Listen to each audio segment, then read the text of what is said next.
बंदर और मगरमच्छ। एक नदी के किनारे एक जामुन के पेड़ पर एक बंदर रहता था। उस पेड़ पर बहुत ही मीठे मीठे जामुन लगते थे। एक दिन एक मगरमच्छ खाना तलाशते हुए पेड़ के पास आया। बंदर ने उससे पूछा तो उसने अपने आने की वजह बताई। बंदर ने बताया कि यहाँ बहुत ही मीठे जामुन लगते हैं और उसने वो जामुन मगरमच्छ को दिए। उसकी मित्रता नदी में रहने वाले मगरमच्छ के साथ हो गई। वह बंदर उस मगरमच्छ को रोज खाने के लिए जामुन देता रहता था। एक दिन उस मगरमच्छ ने कुछ जामुन अपनी पत्नी को भी खिलाए।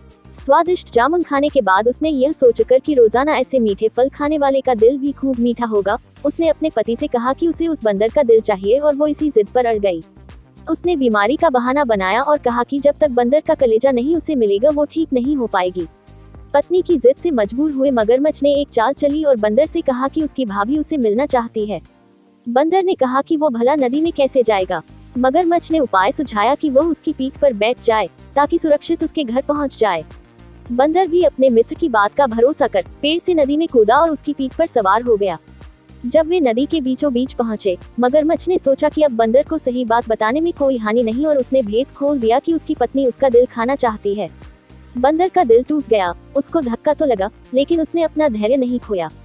बंदर तपाक से बोला, ओह मेरे मित्र, तुमने यह बात मुझे पहले क्यों नहीं बताई, क्योंकि मैंने तो अपना दिल जामुन के पेड़ में संभाल कर रखा है। अब जल्दी से मुझे वापस नदी के किनारे ले चलो ताकि मैं अपना दिल लाकर अपनी भाभी को उपहार में देकर उसे खुश कर सकूं। मूर्ख मगरमच्छ बंदर को जैसे ही नदी किनारे लेकर आया, बंदर ने जोर से जामुन के पेड़ पर छलांग लगाई और क्रोध में भरकर बोला, मूर्ख, दिल के बिना भी क्या कोई जिंदा रह सकता है? जा, आज से तेरी मेरी दोस्ती समाप्त। शिक्षा: मुसीबत के समय धैर्य से काम लेना चाहिए।